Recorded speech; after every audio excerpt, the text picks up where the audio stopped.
안녕하세요. 저는 올해 40살이 된 두 아이의 엄마입니다. 사랑하는 남편과 귀여운 쌍둥이들과 함께 평범하지만 행복한 일상을 보내고 있죠. 하지만 불과 몇 년 전까지만 해도 저에게 이런 날이 올 거라고는 상상도 못했어요.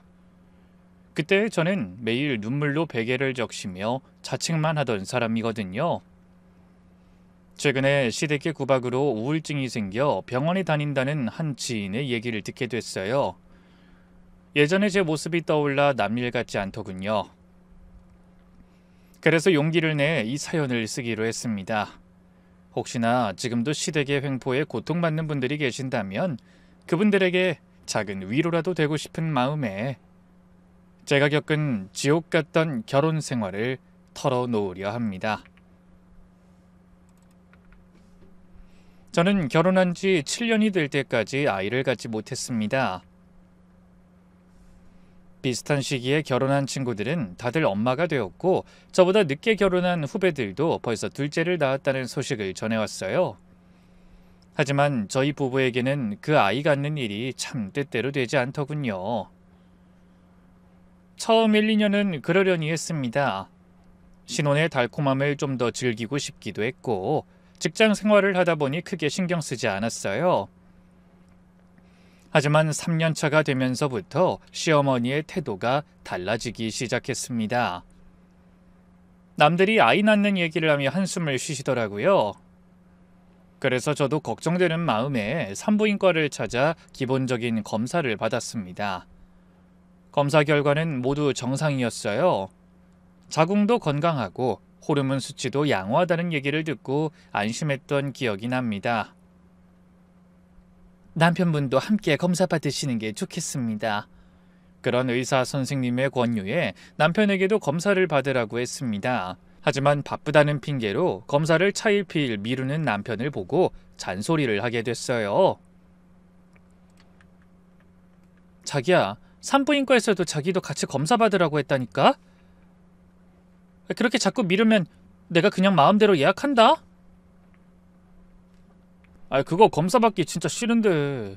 친구들이 그러는데 간호사들이 키득거리면서 컵 하나 던져주고 이상한 비디오 틀어준대. 그래도 가야지.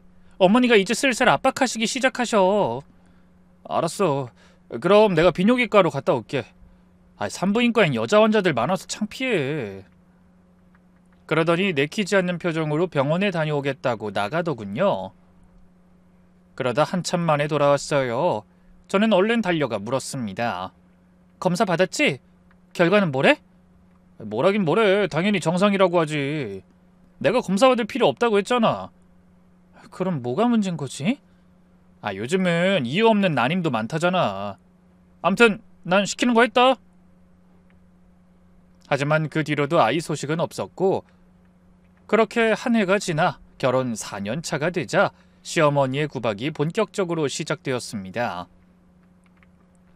네가 덕이 없어서 애가 안 생기는 거 아니냐? 이러다 우리 집안 대가 끊기게 생겼다. 어머니는 명절이나 제사 때마다 친척들이 모인 자리에서도 서슴없이 저를 탓하셨어요. 우리 며느리 몸이 안 좋은가 봐.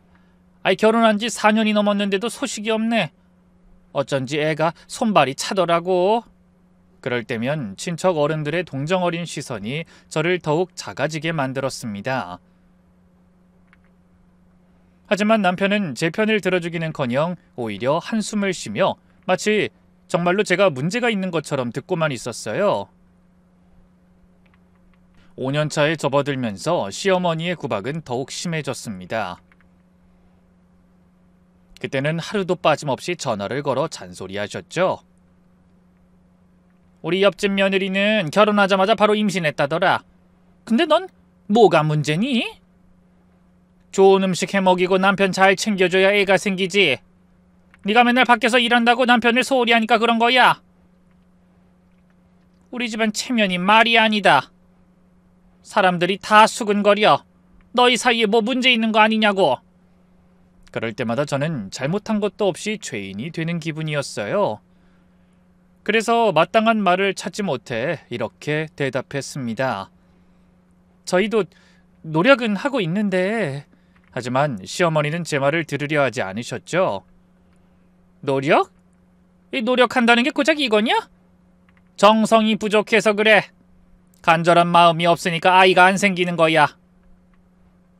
그러더니 저를 한의원으로 데려가셨습니다.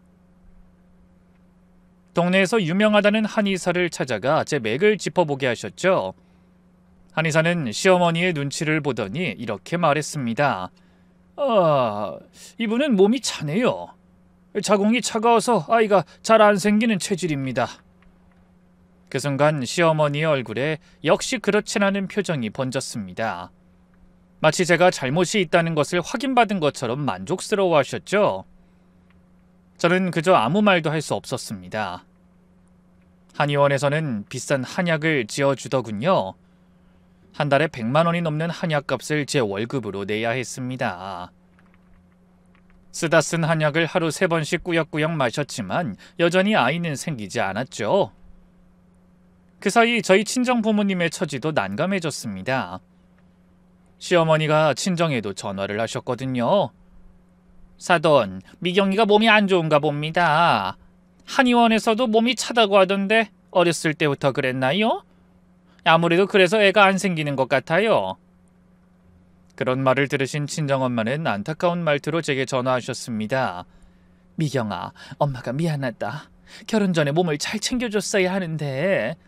아니야 엄마, 그게 무슨 말씀이에요. 나 괜찮아. 회사 사람들한테 물어보니까 한의원 가면 다 몸이 차다고 하면서 한약 먹인대. 멀쩡한 친정어머니까지 죄인으로 만드는 시어머니가 원망스러웠지만 저는 또 참을 수밖에 없었습니다. 남편도 이상이 없다고 하는데 아이는 생기지 않으니 뭐라고 딱히 반박할 수도 없더라고요.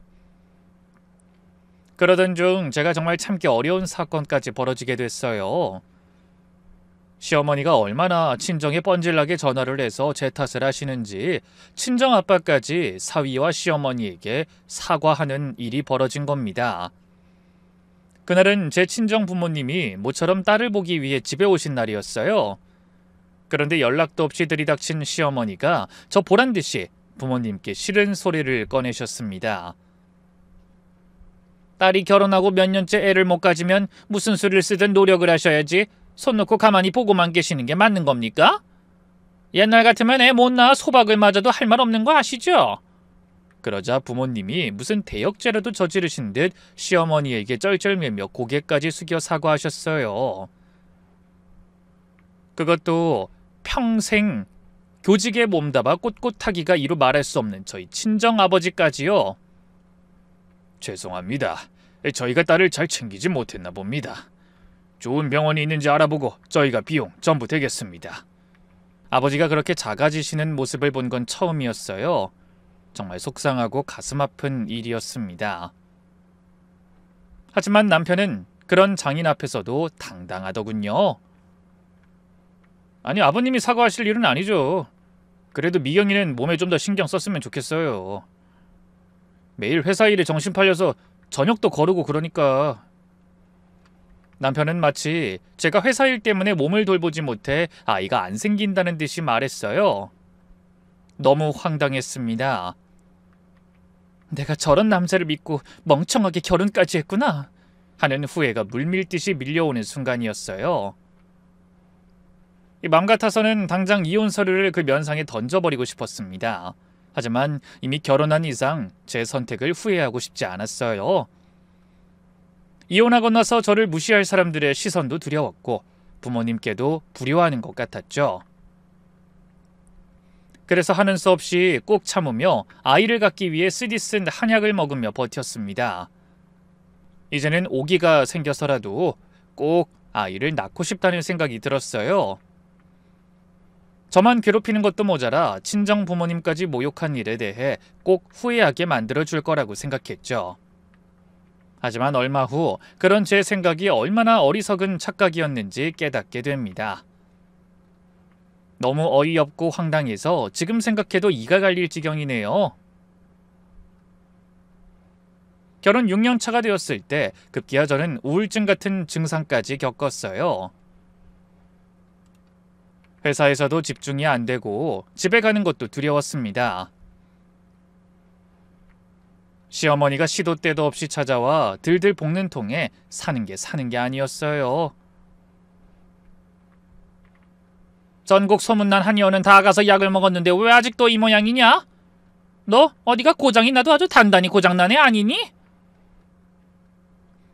아유, 이대로 가다가는 내가 손자도 못 보고 죽어서 구천을 떠돌지 싶다. 원통에서 어디 제대로 눈이나 감겠니? 거기다 온 동네를 돌아다니며 제가 아이를 못 낳아 걱정이라는 소문을 냈어요. 그래서 그맘때 저는 마트에 가는 것조차 부담스러워졌습니다. 사람들이 저를 전부 불임이라고 생각하며 혀를 차는 것 같았거든요. 심각한 자격지심과 피해망상을 겪게 된 겁니다.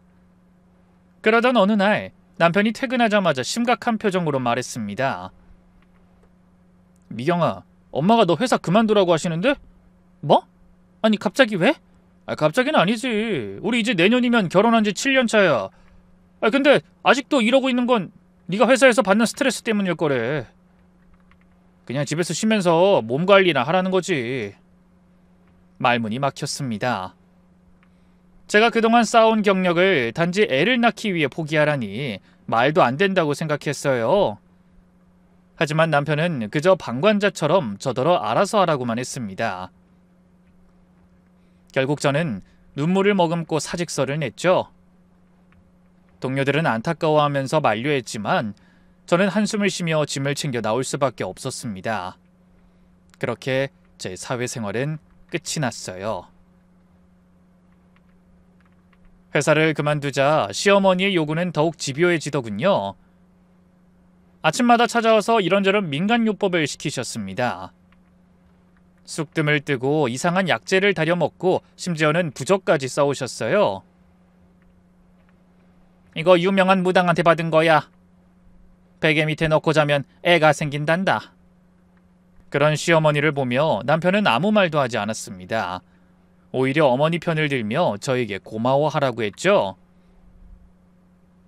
엄마가 시간 버리고 돈 쓰시면서 얼마나 노력하시는지 내가 다 면목이 없다. 싫은 티 내지 말고 시키는 대로 고분고분하게 말 좀 들어. 그러다 7년 차가 되던 해 시어머니는 큰 결심을 하신 듯 말씀하셨습니다.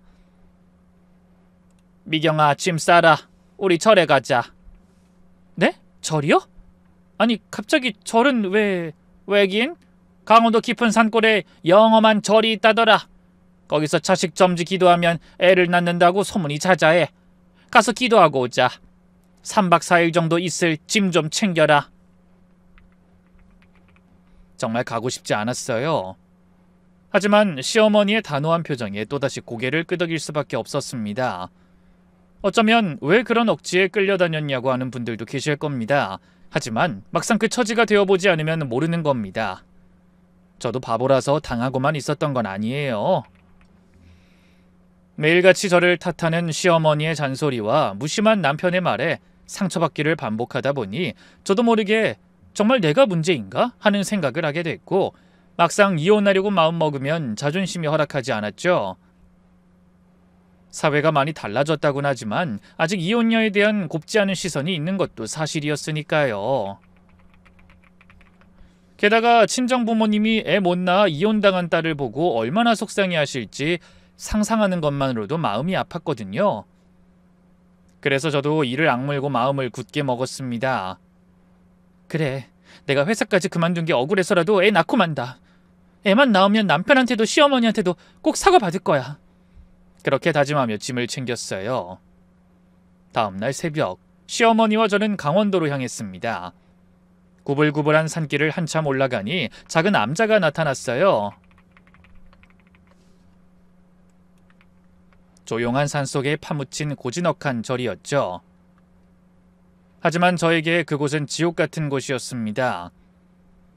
절에 도착하자마자 시어머니는 주지 스님을 찾아가 하소연을 늘어놓으셨어요. 스님, 저희 며느리가 애를 못 낳아요. 결혼한 지 7년이나 됐는데도 소식이 없네요. 며느리가 정성이 부족한 것 같아서 데려왔습니다. 시어머니의 얘기에 주지 스님이 고개를 끄덕이셨습니다. 그때 주지 스님 옆에 비교적 젊어 보이는 스님 한 분이 같이 서 계시다 저와 시어머니를 뚫어지게 바라보셨어요. 저를 안쓰럽게 보는 시선이 분명했죠. 시어머니의 말이 끝나자 주지 스님이 인자한 표정으로 말씀하셨어요.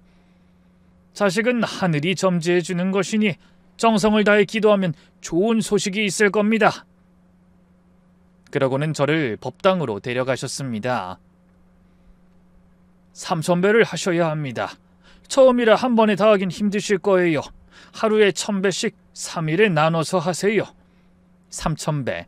그 숫자를 듣는 순간 눈앞이 캄캄해졌습니다.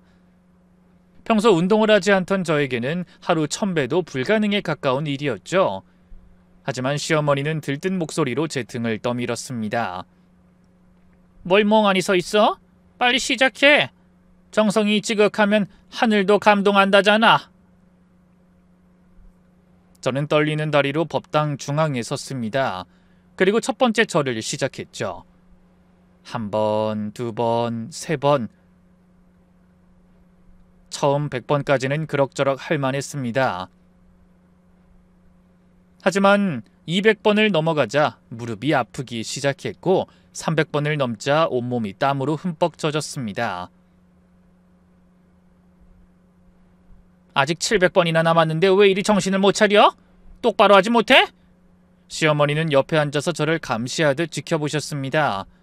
그러면서 제가 잠시 쉬려고 하면 도끼 눈으로 다그치셨어요. 아니 벌써 지쳐? 애 갖고 싶은 마음이 그거밖에 안 되냐? 그 불호령에 저는 또다시 쓰러질 것 같은 몸을 일으켜 절을 해야 했죠. 첫날 1,000배를 마쳤을 때 저는 거의 기어서 방으로 돌아왔습니다. 무릎은 퉁퉁 부어올랐고 허리는 끊어질 것처럼 아팠어요. 애 낳기 전에 절하다 죽겠구나 싶더라고요. 하지만 시어머니는 동정하기는커녕 한숨을 쉬며 이렇게 말씀하셨습니다. 여기 오는 사람들 애 가지려고 5,000배도 쉽게 한다더라. 근데 넌 고작 1,000배에 이 난리니? 앞으로 이틀이나 더 남았는데 이렇게 몸이 부실하니 애가 들어설 리가 있어? 둘째 날도 마찬가지였습니다. 부어오른 무릎으로 다시 1,000배를 했어요. 중간에 몇 번이나 쓰러질 뻔했지만 시어머니의 눈초리가 무서워 끝까지 해냈습니다. 셋째 날 마지막 1,000배를 하는 동안 저는 거의 의식이 몽롱한 상태였어요. 몇 번을 했는지도 헷갈리고 왜 이런 일을 하고 있는지도 잊어버릴 지경이었죠. 그저 기계적으로 몸을 일으켰다 엎드리길 반복했습니다. 그 와중에도 시어머니는 법당 밖에서 다른 보살님들과 수다를 떨고 계셨죠. 아이 우리 며느리가 어디가 단단히 고장났는지 애가 안 생겨서 왔어요. 아 이렇게라도 정성을 들이면 혹시라도 소식이 있을까 싶어서 왔죠. 그렇게 저는 결국 3,000배를 모두 마쳤습니다. 마지막 절을 하고 일어서는 순간 다리가 풀려 그대로 주저앉을 뻔했네요. 온몸이 떨리고 시야가 흐릿해졌지만 그래도 끝냈다는 안도감이 밀려왔습니다. 법당을 나서는 저를 보며 시어머니가 매섭게 물으셨죠. 3,000배 다 했어? 그 물음에 그냥 고개만 끄덕였습니다. 대답할 기운조차 없었거든요. 시어머니는 제 초췌한 모습을 보고도 고생했다는 말 한마디 없이 방에 들어가 있으라고 하셨어요. 그러더니 또 절에서 만난 사람들과 수다 삼매경에 빠지셨죠. 그런데 방으로 가려고 발걸음을 옮기는 순간 누군가 제 팔을 살짝 붙잡았어요. 그러더니 작은 목소리로 속삭이듯 말했습니다. 시어머니 모르게 잠깐 이리 오세요. 돌아보니 절에 온 첫날 주지 스님 옆에 계시던 바로 그 스님이셨어요. 네? 무슨 일이신지... 잠깐이면 됩니다. 너무 지쳐서 그냥 방에 가고 싶었지만 스님의 부름을 무시할 순 없었어요. 그래서 후들거리는 다리를 끌고 스님을 따라 절 뒤편의 작은 찻집으로 들어갔습니다. 스님은 조용히 자리에 앉으라고 손짓하셨어요. 그러더니 찻잔에 차를 따라 제게도 한 잔 건네주셨죠. 따뜻한 차향기가 코끝을 스쳤지만 저는 불안한 마음에 마실 수가 없었습니다. 보살님, 제가 하는 말 잘 들으셔야 합니다. 스님의 표정이 심상치 않았습니다. 무언가 중요한 이야기를 하려는 것 같았죠. 사실 제가 시어머니를 만난 건 이번이 처음이 아닙니다. 네? 그게 무슨... 예전에 경상도 다른 절에서 수행할 때 시어머니를 만난 적이 있어요. 하지만 오래전 일이라 소승을 기억 못하시는 것 같네요. 그때 하나뿐인 아드님이 교통사고를 크게 당한 후라 회복을 빌러 오셨었죠. 네? 교통사고요? 기억을 더듬어 보니 그런 말을 들은 적이 있었습니다. 고등학교에 다닐 때 사고를 크게 당해 몇 달이나 입원했었다는 말을 한 적이 있었죠. 아, 기억이 나는 것 같습니다. 근데 그게 왜... 스님은 잠시 망설이는 것 같았습니다. 무언가 말해도 되는지 고민하시는 듯한 표정이었죠. 하지만 한참을 머뭇거리다가 결국은 입을 여셨습니다. 혹시 보살님 남편분도 병원에서 검사를 받아보셨습니까? 그 질문에 저는 깜짝 놀랐습니다.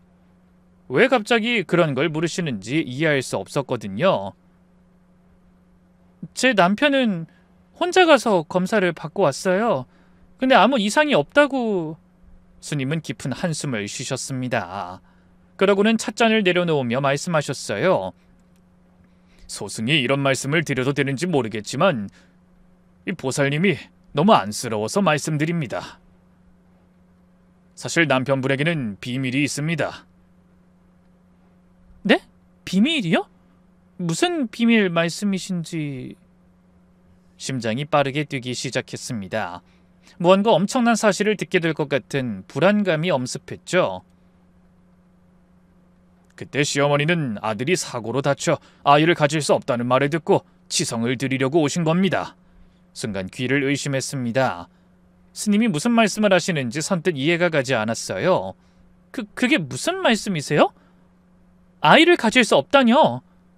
그때 시어머니께서 분명히 말씀하셨습니다. 아들이 사고로 다쳐 자식을 가질 수 없을 거라는 진단을 들었다고요. 하지만 불심으로 그 문제를 극복해 보겠다며 여러 절을 다니고 계신다고 하셨습니다. 눈앞이 하얘졌습니다. 믿을 수 없었어요. 아니, 믿고 싶지 않았습니다. 그렇다면 7년간 제가 받은 모진 구박과 모욕은 뭐란 말인지...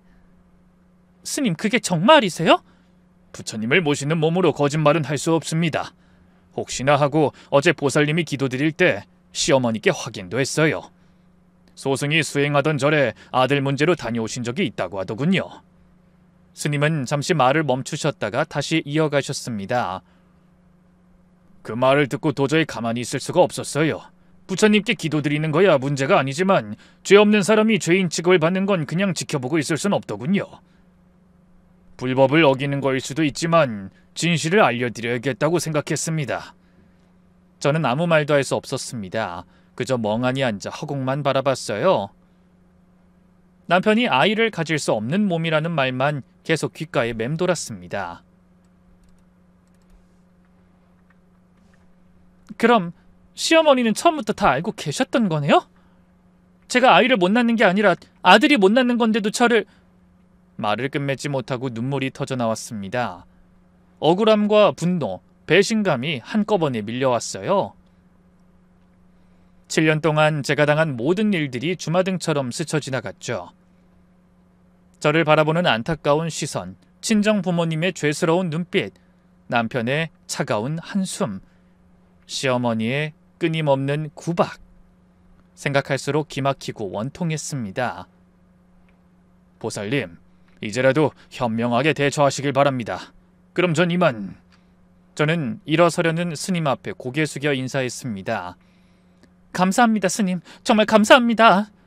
스님이 아니었다면 저는 아마 평생 모르고 살았을 거예요. 그러자 스님은 말없이 합장하고 고개를 돌려 찻집을 걸어 나가셨죠. 하지만 저는 쉽게 그 자리를 벗어날 수가 없었어요. 다리가 떨려 제대로 몸을 가눌 수조차 없었거든요. 3000배의 후유증이 아니라 충격과 분노로 인한 떨림이었죠. 한참을 넋놓고 있던 저는 간신히 정신을 가다듬고 방으로 돌아갔어요. 시어머니는 세상 속편한 얼굴로 이미 잠들어 계셨습니다. 코까지 골며 편안하게 주무시는 모습을 보니 참을 수 없는 분노가 치밀어 올랐습니다. 그날 밤 저는 한숨도 못 자고 뜬 눈으로 밤을 보냈어요. 어떻게 해야 할지, 무엇부터 시작해야 할지 아무것도 떠오르지 않았거든요. 다음 날 아침 서울로 올라오는 차 안에서 기분이 좋아 보이는 시어머니가 끊임없이 말씀하셨어요. 이제 곧 소식이 있을 거야. 삼천배의 정성을 부처님이 알아주실 거다. 저는 아무 대답도 하지 않았습니다. 왜 말이 없니? 꽃가지 것 좀 했다고 피곤하다 이거냐? 네, 좀 피곤하네요. 뭐? 아유, 저일 좀 했다고 유세는... 집에 가서 푹 쉬면 되지. 이제부턴 더 정성껏 남편 뒷바라지 해라. 몸에 좋은 것만 해먹이고. 알았지? 저는 고개를 끄덕였지만 마음속으로는 다른 생각을 하고 있었죠. 집에 돌아가면 반드시 진실을 확인하겠다고. 그리고 더는 이런 부당한 대우를 받지 않겠다고 다짐했습니다. 집에 도착하니 남편은 소파에 누워 TV를 보고 있더군요. 고생하고 왔을 게 뻔한 저를 보고도 시큰둥하게 물었어요. 잘 다녀왔어? 절은 다 하고? 삼천배 다 했지. 고생했네. 이제 곧 좋은 소식이 있겠지? 그 태어난 모습에 속이 뒤집어졌습니다. 정말 아무것도 모르는 건지 아니면 알면서도 모른 척 하는 건지 구분이 되지 않았어요. 자신이 불임이라는 사실을 알고도 그러는 건지 아니면 시어머니가 본인에겐 비밀로 했는지 모르겠더라고요. 자기야, 우리 병원 한번 더 가볼래? 또? 왜? 우리 이미 검사했잖아. 말 들어보니까 몸 상태에 따라서 그런 것도 계속 바뀔 수가 있다더라고. 이왕이면 같이 확인받고 다시 새로운 마음으로 시작하고 싶어. 에이, 쓸데없는 돈 낭비를 왜 해? 난 멀쩡해. 남편은 단호하게 거절했습니다. 그 태도를 보니 남편이 더욱 의심스러워졌어요. 찔리는 게 없으면 그렇게 같이 검사받는 걸 꺼릴 이유가 없을 것 같았죠. 그래서 다시 한번 확인하듯 물었어요. 자기 검사받은 비뇨기과는 어디 있는 거야? 우리 집 근처에 있어? 그러자 남편이 당황하는 게 보였어요. 그렇지. 병원 이름이 뭐야? 그건 갑자기 왜? 아니, 그냥 궁금해서. 우리 집 근처에도 비뇨기과가 있나? 난 지나다니면서도 한 번도 못 본 것 같아서. 있어. 저기 지하철 입구에 하나 있더라고. 그 이름은 기억이 안 나네. 벌써 몇 년 전이잖아. 그걸 어떻게 기억해? 그러더니 다급하게 화장실에 가는 척 자리에서 일어났습니다. 그 모습을 보고 저는 확신했어요. 남편도 뭔가를 알고 있다고 말이죠. 그날 밤 저는 인터넷으로 사고로 인한 불임을 검색해봤습니다. 흔한 일은 아니지만 그런 경우가 종종 있긴 하더라고요. 다음날 남편이 출근하고 나서 지하철 근처에 나가 비뇨기과를 찾아봤어요. 하지만 아무리 찾아도 그런 간판은 보이지 않았죠. 혹시 몰라 근처 부동산에 가서도 물어봤어요. 그 부동산을 연 지가 10년이 넘었다고 하니 근처를 잘 알 것 같았거든요. 그런데 부동산 사장님은 10년 전이나 최근이나 그 근처에 비뇨기과 의원은 없다고 확신하시더군요. 내가 이 근처 상가 번영의 회장이야. 내가 모를 수가 없지. 확실했습니다. 남편은 검사를 받겠다고 하고 아예 병원에 가보지도 않았던 거예요. 그럴 필요가 없었겠죠. 이미 자신이 아이를 가질 수 없다는 걸 알고 있었을 테니까요. 그제야 우리 부부 사이에 아이가 생기지 않는 이유가 확실해졌습니다. 하지만 안도감보다는 배신감이 더 크게 밀려왔어요. 7년이란 시간을 속아왔다고 생각하니 그 분노를 어떻게 감당해야 할지 모르겠더군요.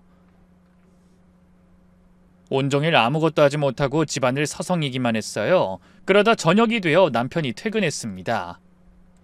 남편은 아무렇지 않게 평소처럼 물었죠. 반찬이 뭐야? 그런 모습을 보니 우라통이 터진다는 게 뭔지 알 것 같았어요. 좀 더 확실한 증거가 필요했고 제 마음의 준비도 필요했으니까요. 된장찌개 끓였어. 또 된장찌개야? 다른 것도 좀 해주면 안 돼? 평소 같았으면 알겠다고 했을 텐데 더는 말이 곱게 나가지 않았어요. 그럼 네가 해먹든지. 뭐? 지금 뭐라고 했어? 아무 말도 안 했어. 먹기 싫으면 물 말아 먹든지. 남편은 제 태도가 이상하다는 듯 쳐다봤지만 더 이상 뭐라고 하진 않았습니다. 아마 절에 다녀와서 예민해진 거라고 생각하는 것 같았어요. 그날 밤 남편이 잠든 사이에 핸드폰을 살펴볼 작정이었어요. 하지만 지문인식으로 잠금이 설정돼 있더라고요. 잠시 고민하다 잠든 남편을 살짝 건드려봤지만 피곤한지 별 반응이 없었어요. 그래서 조심스럽게 남편의 엄지를 들어 올려 지문을 핸드폰 화면에 가져다 댔습니다. 다행히 잠금이 쉽게 풀리더군요. 그래서 얼른 통화 기록을 살펴봤어요. 시어머니와의 통화가 유독 많았습니다. 하루에 서너 번씩 통화하는 날도 있었죠. 누가 마마보이 아니랄까봐. 저는 쓰는 숨을 지으며 문자 메시지도 확인했어요. 그러다 제가 절에 가기 전 주고받은 메시지를 발견했습니다. 시어머니가 먼저 보낸 메시지에 남편이 답을 했더군요. 미경이 강원도 절에 데려갈 거야. 3,000배 시킬 거니까 넌 모른 척해. 그건 너무 심하지 않아요? 어차피 그래도 애는 안 생길 텐데.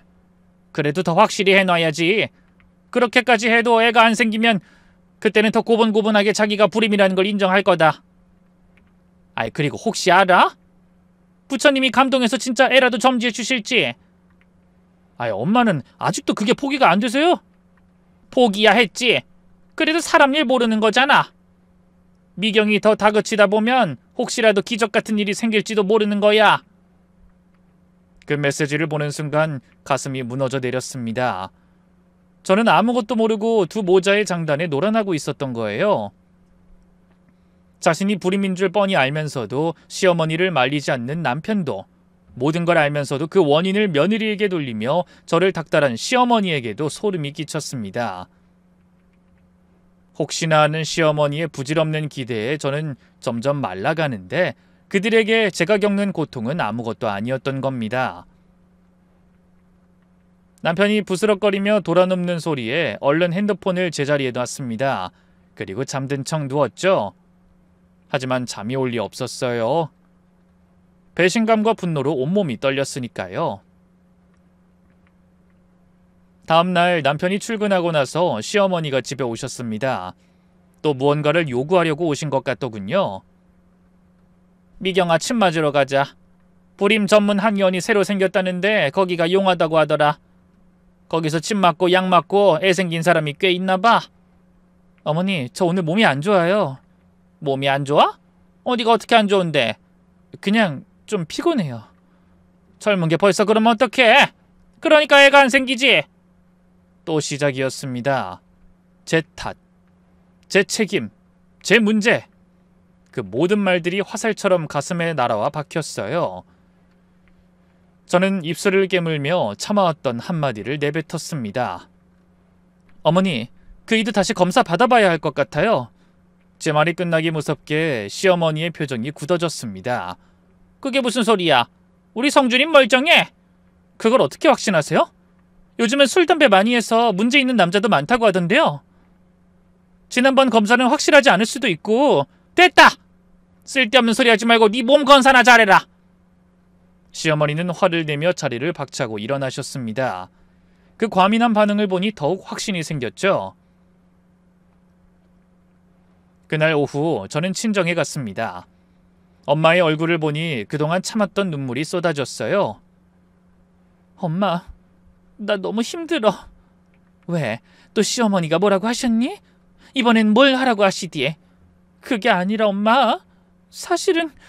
저는 절에서 스님께 들은 이야기와 제가 확인한 일들을 모두 털어놨습니다.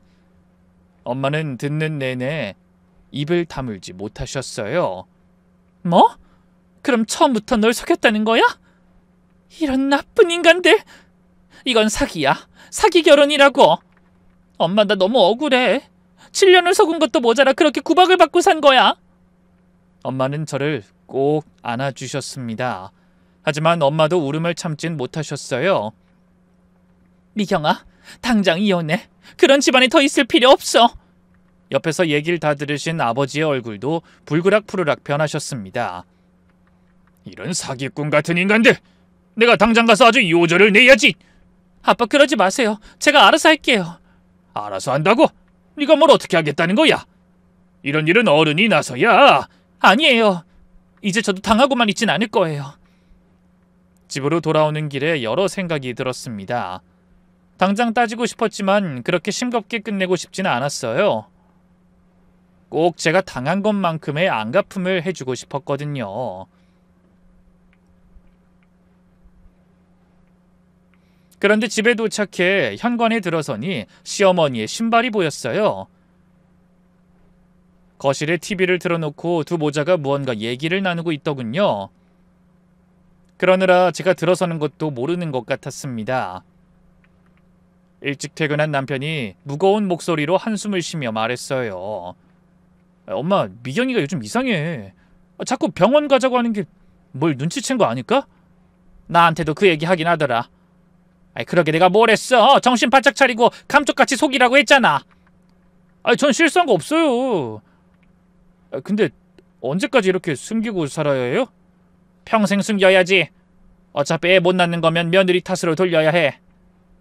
집안 친척들이고 주변 사람들이고 너를 불임으로 생각하면 좋겠어? 그나마 다 며느리 탓으로 돌리고 살아야 그래도 허물 있는 며느리 데리고 사는 것처럼 모양새가 좋을 거 아니냐?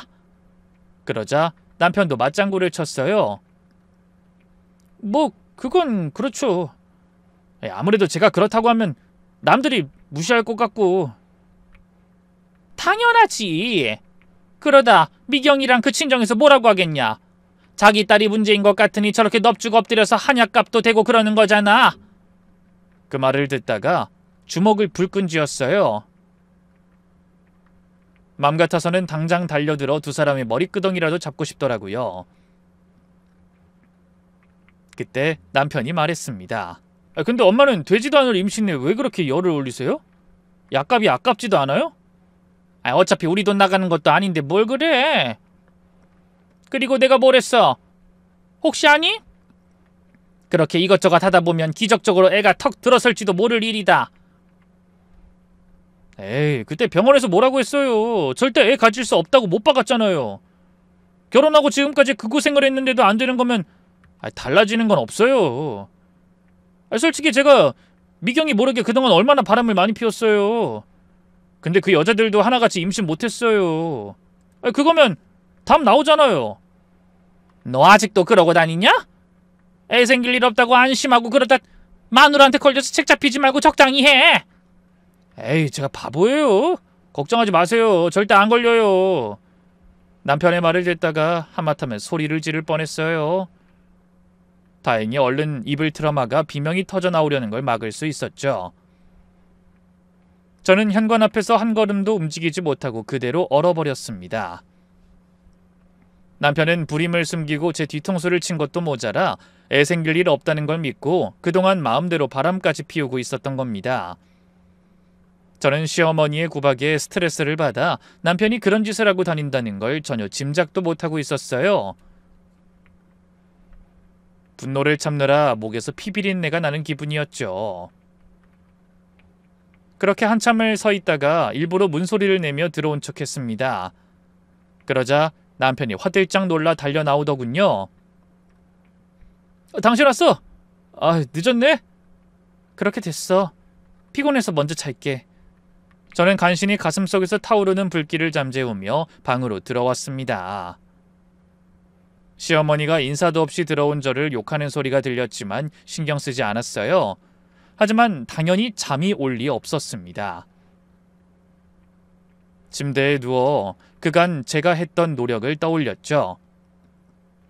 시어머니께 잘 보이려고 했던 노력, 명절 때마다 며칠씩 음식을 준비했던 일, 시댁 대소사에 빠짐없이 참석하며 시어머니의 병원 진료에 동행했던 날들, 용돈을 드리며 환심을 사려 했던 순간들, 그 모든 게 무의미했다는 생각에 허탈함이 밀려왔습니다. 그리고 무엇보다 제 청춘이 아까웠죠. 20대에서 30대가 될 때까지 가장 빛나야 할 시기를 죄인처럼 움츠리며 살았던 게 원통했어요. 친구들과의 약속도 미루고 취미생활도 포기하고 오직 아이를 가져야 한다는 압박감에 시달리며 살았죠. 회사까지 그만뒀던 게 가장 후회됐습니다. 그동안 쌓아온 경력을 한순간에 포기했던 저 자신이 한심하더군요. 승진도 앞두고 있었는데 시어머니의 압박에 못 이겨 사표를 냈던 그날이 떠올랐어요. 한약값으로 쓴 돈도 어마어마했습니다. 그 외에도 불임 클리닉, 각종 영양제, 운동 프로그램 등에 쓴 돈을 합치면 엄청났어요. 제 월급과 부모님의 돈까지 가져다 헛짓거리했다는 생각에 숨이 막히는 기분이었습니다. 저는 다시 한번 다짐했어요. 반드시 그 모자의 거짓을 폭로하고 제가 받은 고통에 대한 대가를 치르게 하겠다고요. 7년이라는 시간을 돌려받을 순 없지만 적어도 억울함을 분풀이하고 그동안 친정 부모님이 당한 모욕도 되갚아 줄 거라고 말이죠. 그날 오전 시어머니에게서 전화가 왔습니다. 미경아, 내일 모레 너희 시아버지 기일인 거 알지? 제사 준비해야 하니까 장 봐놔. 친척 어른들도 많이 오실 테니 음식 넉넉하게 준비하는 거 잊지 마라.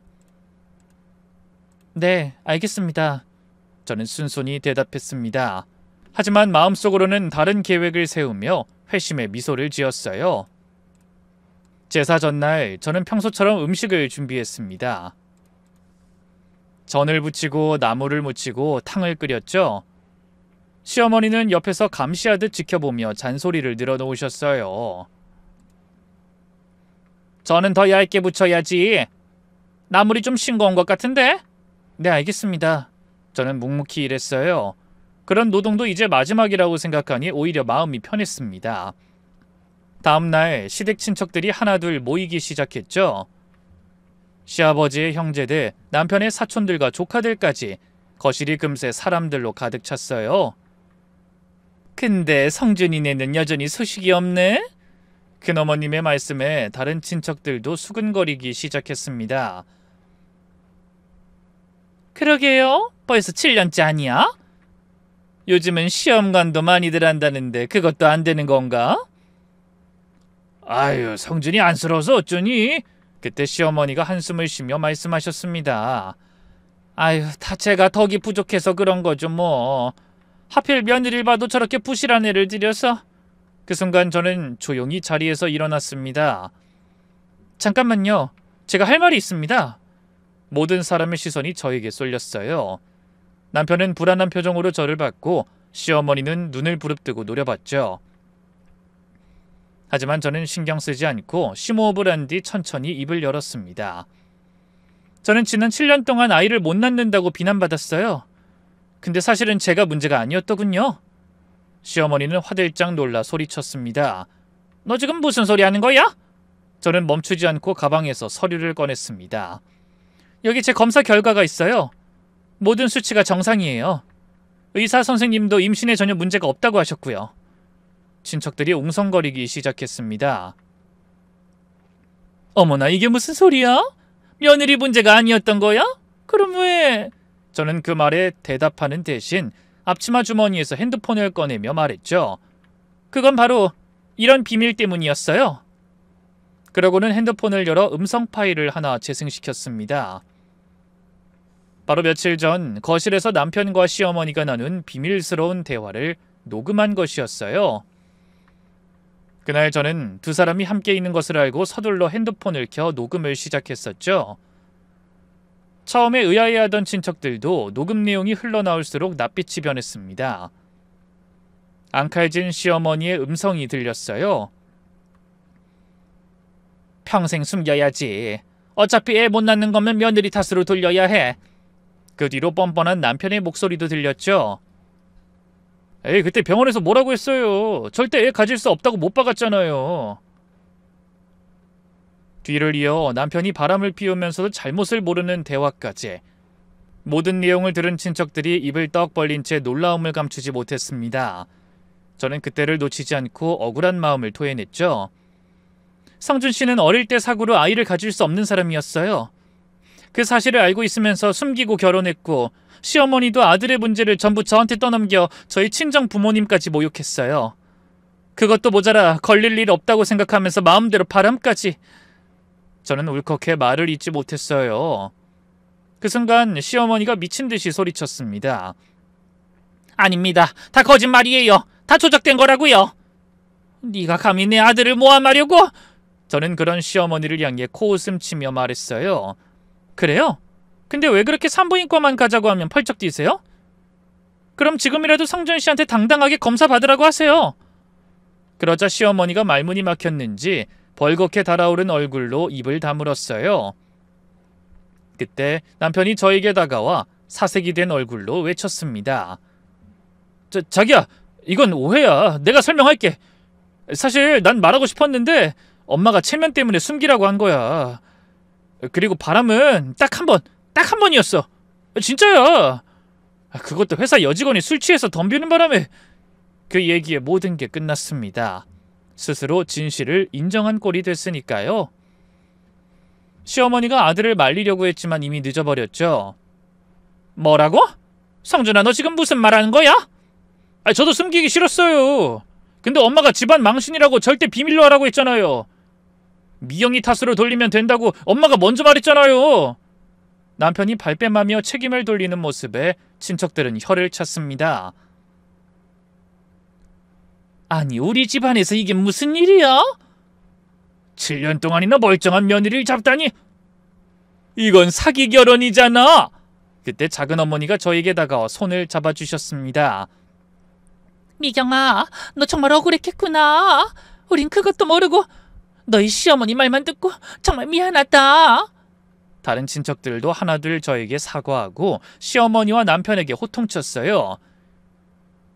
세상에 이런 파렴치한 일이 어딨어? 이거야말로 집안 망신이네. 체면? 체면이 밥 먹여주냐? 체면 챙기기 전에 먼저 사람이 되어야지. 두 사람은 변명조차 제대로 하지 못했습니다. 평소 그렇게 당당하던 시어머니가 한없이 작아졌고 남편은 고개 숙인 채 눈물까지 글썽이더군요. 당연히 그날의 제사는 엉망이 되었습니다. 아무도 제사 지낼 마음이 없었죠. 큰아버님이 자리를 박차고 일어나시자 다른 친척들도 하나둘 떠나기 시작했습니다. 떠나기 전 몇몇 어른들은 시어머니에게 따끔하게 일침을 날렸어요. 형수님, 이건 정말 잘못하신 겁니다. 며느리랑 사돈네 사죄하세요. 당연하지. 이 일 무사히 잘 해결하기 전에는 우리 집안 행사에 얼굴 내밀 생각도 하지 마세요. 성준이도 마찬가지고요. 그때 현관에서 신발을 신던 큰아버지가 결정적 한마디를 꺼내셨어요. 이번에 아버지가 저한테 남기신 선산이 개발된 거 아시죠? 그 개발 보상금 형제랑 조카들한테 똑같이 나눠주겠다고 한 거 성준인 제외하겠습니다. 사기친 것도 모자라 바람까지 피워 집안 망신시킨 애한테 그런 걸 받을 자격이 있겠어요? 그러자 시어머니와 남편은 사색이 된 얼굴로 어쩔 줄 모르며 소리쳤어요. 큰아버지, 잘못했어요. 다시는 이런 일 없을 거예요. 아주버님, 제가 다 설명하겠습니다. 처음부터 그럴 생각이 있었던 건 아니고. 하지만 큰아버님은 단호하게 말씀하셨죠. 지금 사과를 누구한테 하는 겁니까? 잘못한 사람한테 사과나 제대로 하세요. 그러더니 거칠게 문을 닫고 나가버리셨어요. 잠시 후 친척들이 모두 떠난 후에 남편이 저에게 다가왔습니다. 미경아, 내가 정말 잘못했어. 이제 와서 그런 말이 무슨 소용 있어. 자그마치 7년이야. 그동안 속인 걸로도 모자라 바람? 너 아주 가지가지한다. 남편은 아무 대답도 하지 못했습니다. 내가 그동안 얼마나 힘들게 살았는지 다 알고 있었으면서 어떻게 그럴 수가 있어? 당신이 사람이야? 그래놓고 우리 부모님한테까지. 기가 막혀서 말이 안 나온다. 그때 시어머니가 드디어 입을 열었습니다. 이게 다 집안을 위해서였어. 가장이 무시당하면 그 집안이 제대로 굴러가겠니? 그걸 말씀이라고 하시는 거예요? 저는 이 집구석에서 산 하루하루가 지옥이었어요. 그 말의 끝으로 저는 가방을 들고 일어섰습니다. 이제 끝이에요. 나머진 법정에서 해결하죠. 그렇게 말하고 집을 나섰어요. 뒤에서 남편이 부르는 소리가 들렸지만 돌아보지 않았습니다. 진정으로 돌아온 저는 다음날 바로 변호사를 찾아갔어요. 친정아버지가 소개해주신 이혼 전문 변호사였죠. 변호사님은 제 이야기를 듣고 분노하셨습니다. 이건 명백하게 남편과 시어머니가 원인 제공을 했네요. 게다가 7년간의 정신적 피해까지. 재산 분할과 위자료를 충분히 받을 수 있을 겁니다. 저는 그동안 모아둔 증거를 변호사님께 전달했습니다.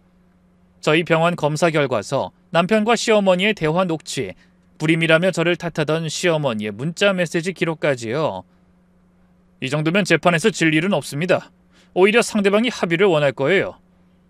이혼 소송을 제기하자 예상대로 시댁은 발칵 뒤집혔습니다. 시어머니는 매일 전화를 걸어 협박과 회유를 반복했어요. 미경아, 이러면 너만 손해야. 아무리 세상이 변했다지만 이혼녀로 사는 게 쉬운 줄 아니?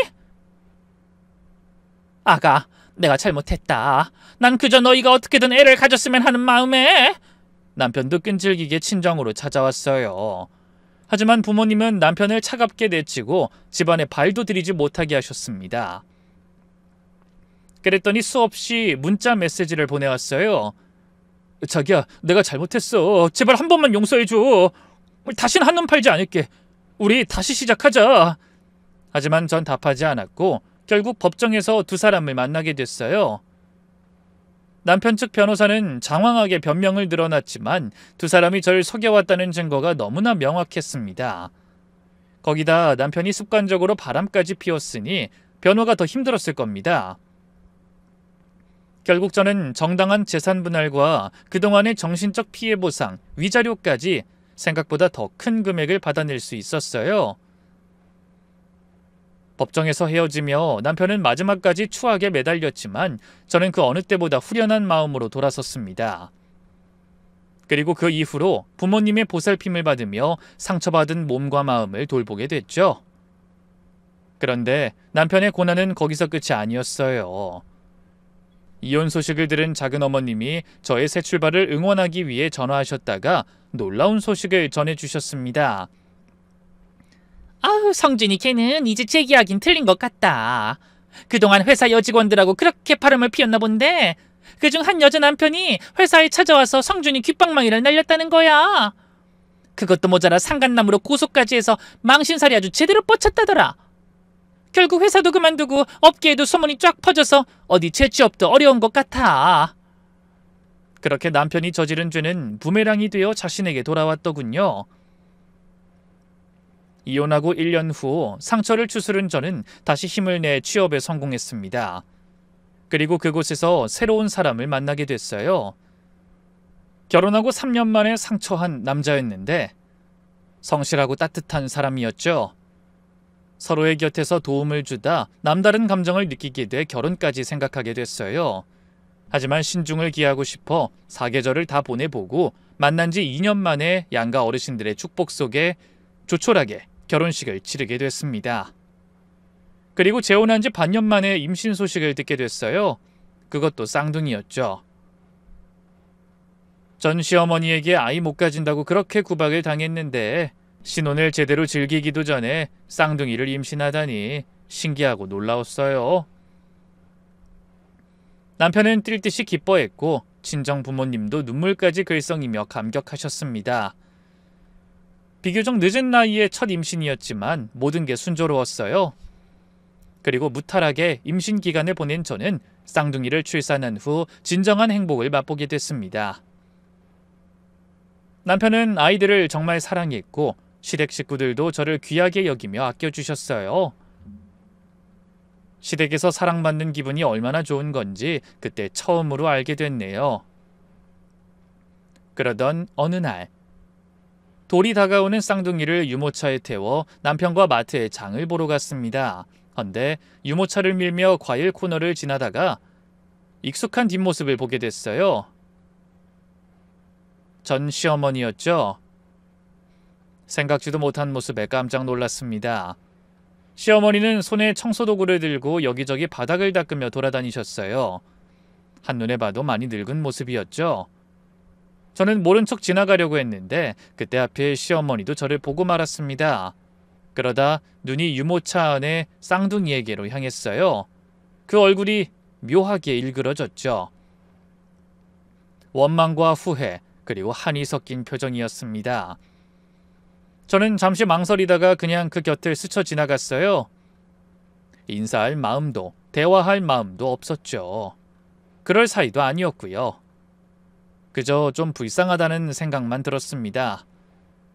체면을 그렇게 중요하게 생각하던 사람이 마트에서 청소를 하고 있다니. 나중에 들은 얘기로는 전 남편이 저와 이혼 후 회사에서도 잘린 뒤 술독에 빠져 산다고 하더군요. 자기가 잘못된 게 전부 시어머니 탓이라고 원망하면서요. 상간남 꼬리표가 붙어 재취업도 안 되니 사람이 그냥 망가져버린 모양이었어요. 그러니 시어머니라도 그런 아들을 먹여 살리기 위해 일을 시작한 겁니다. 친척들도 다 마음이 돌아서 도움받을 수 없었다고 하더군요. 인과응보라는 게 정말 있나 봅니다. 남을 속이고 고통을 준 대가를 그런 식으로 받게 됐으니까요. 반면에 지금 저는 더할 나위 없이 행복합니다. 쌍둥이 엄마로 불리며 살아가는 요즘 세상 부러울 게 없는 기분이에요. 부디 어렵게 찾은 이 행복이 오래도록 이어질 수 있도록 여러분의 따뜻한 응원과 조언의 댓글 한마디씩 부탁드립니다. 그럼 오늘 하루 여러분의 가정에도 끊이지 않는 웃음이 가득하길 기원하며 저는 이만 물러가겠습니다. 긴 사연에 함께해 주셔서 정말 감사합니다.